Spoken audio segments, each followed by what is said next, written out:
South Asia की तरफ India से सिर्फ 30 किलोमीटर की दूरी पर इंडियन ओशियन में मौजूद श्रीलंका एक आइलैंड कंट्री है। श्रीलंका को दुनिया के सबसे छोटे कंट्रीज में भी गिना जाता है। कुछ वक्त पहले श्रीलंका को इकोनॉमिक क्राइसिस का सामना था, जिसकी वजह से इस मुल्क की दुनिया भर में बहुत नेगेटिव इमेज बनी है। लेकिन आज आप श्रीलंका जैसे खूबसूरत मुल्क की ऐसी इंफॉर्मेशन को जानेंगे जिसकी वजह से न सिर्फ एशिया में बल्कि पूरी दुनिया में श्रीलंका अपनी एक स्पेशल जगह बना चुका है। श्रीलंका को अपनी कमाल की खूबसूरती के लिए pearl of the Indian ocean भी कहा जाता है। मैप में देखने पर श्रीलंका इंडिया के साउथ से निकलने वाले आंसू की तरह दिखता है और इसीलिए श्रीलंका को टीयर ड्रॉप ऑफ इंडिया के नाम से भी जाना जाता है। वैसे इस मुल्क का official name the democratic socialist Republic of Sri Lanka है। श्रीलंका एक आइलैंड कंट्री है, जिसकी वजह से किसी भी मुल्क का लैंड बॉर्डर श्रीलंका से नहीं जुड़ता, लेकिन इंडिया और मालदीव्स के साथ श्रीलंका का समुद्री बॉर्डर मिलता है। टोटल एरिया के हिसाब से श्रीलंका न्यूजीलैंड से भी छोटा है। सिर्फ 65,600 स्क्वायर किलोमीटर पर फैले इस मुल्क को अपनी बढ़ती हुई आबादी का खतरा है। साइज में तो श्रीलंका न्यूजीलैंड से छोटा है, मगर यहाँ की पॉपुलेशन न्यूजीलैंड से बहुत ही ज़्यादा है। न्यूजीलैंड की पॉपुलेशन 5 मिलियन के करीब है और दूसरी तरफ श्रीलंका 22 मिलियन की पॉपुलेशन को भी क्रॉस कर चुका है। दोस्तों, वैसे आपको ये बात भी जानकर हैरानगी होगी कि कोलंबो और श्री जयावर्धनीपुरा दोनों शहर ही श्रीलंका के कैपिटल्स हैं, लेकिन कोलंबो को बहुत ही ज़्यादा अहमियत दी जाती है क्योंकि श्रीलंका का सबसे बड़ा शहर भी कोलंबो है। कोलंबो में मॉडर्न स्काई स्क्रैपर्स के साथ कई हिस्टोरिकल साइट्स, रेस्टोरेंट्स और मार्केट्स देखने को मिलती हैं। इस शहर के पास पूरे मुल्क की सबसे इम्पोर्टेंट पोर्ट है, जिसकी वजह से कोलंबो श्रीलंका की इकोनॉमी को भी सपोर्ट करता है। 1977 तक कोलंबो श्रीलंका का अकेला कैपिटल था, लेकिन बाद में जब श्रीलंका के गवर्नमेंट ऑफिसेज और असेंबलीज श्री जयावर्धनीपुरा में ट्रांसफ़र होने लगी तो इस शहर को भी कैपिटल बना दिया गया।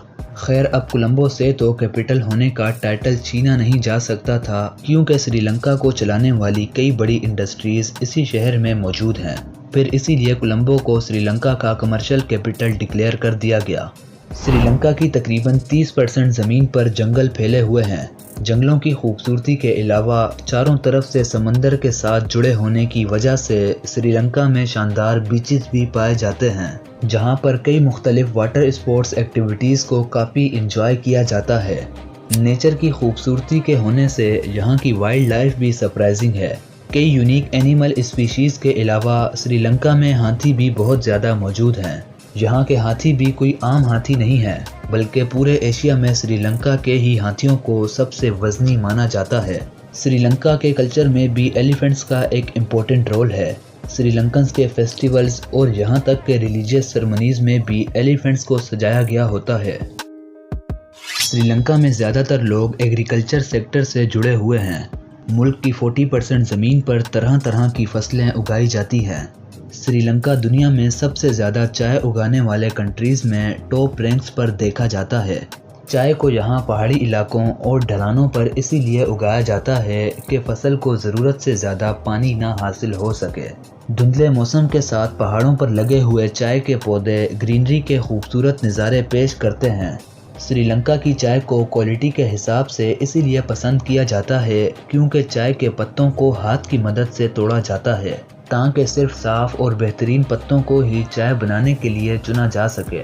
चाय उगाने वाले कई बागात दूसरे कंट्रीज से आए लोगों को पत्तों के तोड़ने से लेकर फैक्ट्री में प्रोसेसिंग और पैकिंग तक मुकम्मल टूर भी करवाते हैं।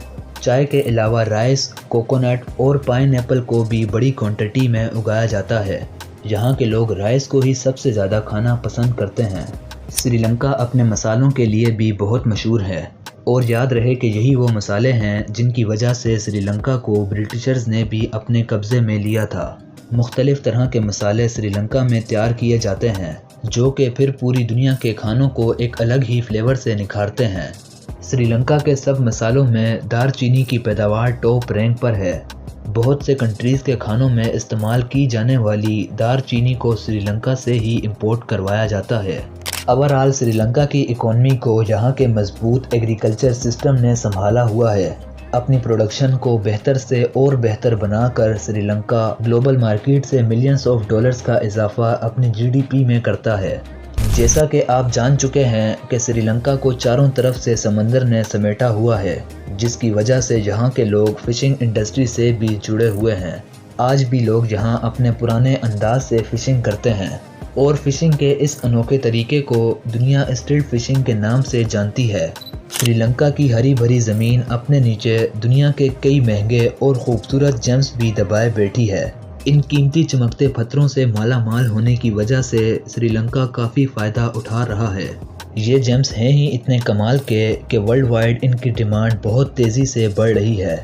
अपने अनप्रिडिक्टेबल क्लाइमेट की वजह से श्रीलंका की नेचर और भी ज़्यादा दिलकश हो जाती है और इसी नेचर को एंजॉय करने के लिए कई दूसरे कंट्रीज़ के टूरिस्ट श्रीलंका को ही अपनी ड्रीम डेस्टिनेशन के तौर पर चूज़ करते हैं। इस मुल्क में आए टूरिस्ट यहाँ की फेमस ट्रेन जर्नी को ज़रूर एक्सपीरियंस करते हैं। नुआरा एलिया से लेकर एला तक जाने वाली ये ट्रेन धुंध से ढके उन्हीं पहाड़ों में से गुजरती है जहाँ चाय के पौधे अपनी लश ग्रीनरी का जलवा पेश करते हुए दिखते हैं। इस ट्रेन के अलावा श्रीलंका में कई एंशिएंट सिटीज़ भी मौजूद हैं जो कि श्रीलंका की हिस्टोरिक लाइफ स्टाइल को समझने का मौका देती हैं। श्रीलंका के लोग बहुत ज़्यादा मेहनती होते हैं और ख़ास तौर पर औरतों की तो बात ही कुछ अलग है। जहाँ की औरतें मेहनत करने में कोई शर्म महसूस नहीं करती। श्रीलंका की औरतें एग्रीकल्चर सेक्टर से लेकर कई फैक्ट्रीज़ में एक इम्पोर्टेंट रोल प्ले करती हैं।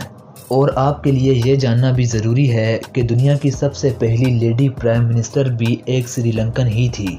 श्रीलंकन्स खेलों के भी शौकीन होते हैं और सभी खेलों में क्रिकेट को हद से ज़्यादा देखा और खेला जाता है।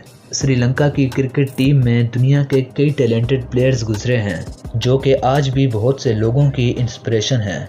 भले ही क्रिकेट श्रीलंका में बहुत पॉपुलर होगा, लेकिन यहाँ का नेशनल स्पोर्ट वॉलीबॉल है।